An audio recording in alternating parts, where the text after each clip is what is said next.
ባህልንና ክብርን ያጣመረ የቤቢ ሻወር አከባበር። ሰላም ጤና ይስጥልኝ ውድና የተከበራችሁ የቻናሌ ቤተሰቦች እንዴት ናችሁ? እኔ ደህና ነኝ እግዚአብሔር ይመስገን። ለቻናሌ አዲስ ከሆናችሁ ሰብስክራይብ ማድረግ አትርሱ። ቪዲዮ ከተመቻችሁ ላይክ፣ ሼር፣ ኮሜንት እንድታደርጉ በአክብሮት ጠይቃለሁ። እስከ ቪዲዮ ፍጻሜ አብራችሁን ቆዩ። ባህልንና ክብርን ያጣመረ የቤቢ ሻወር አከባበር።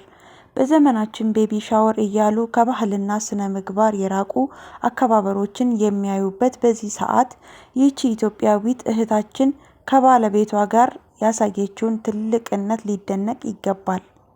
ወጋችንን ባህላችንንና ጨዋነትን ይዘን በተከበረና በሚያምር መልኩ የልጅን መምጣት መጠባበቅ እንደሚቻል አሳይተዋል። በባህል ውበት ያሸበረቀው ይህ የቤቢ ሻወር አከባበር ከማንኛውም ዘመን አመጣሽ ተግባር በላይ ውበት አለው። ለባህል ያላት ክብር በዙሪያዋ ከሚታዩ ራቁት አከባበሮች ተቃራኒ እሷ የራሷን ማንነትና የሀገር ባህል አስቀድማለች። ለባልና ሚስት የሚሰጥ ክብር አከባበሩን ከባለቤቷ ጋር በመሆን በጋራና በስርዓት ማድረጋቸው የትዳር ክብርና ዋጋን ያሳያል።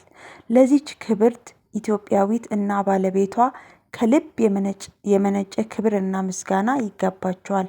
ወልዳችሁ ሳሙ ጥንዶችዬ። የልጅነት ፍቅር ፍጻሜ ያገኘ ሽምግልና እና የዘላለም ቃል ኪዳን።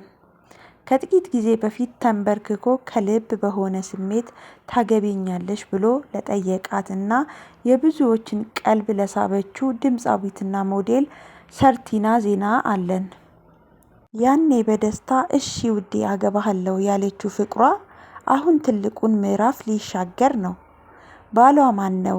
ሰርቲና ባሏን ሚስጥር አድርጋ ብትቆይም አሁን ላይ ግን እውነታው ይፋ ሆኗል።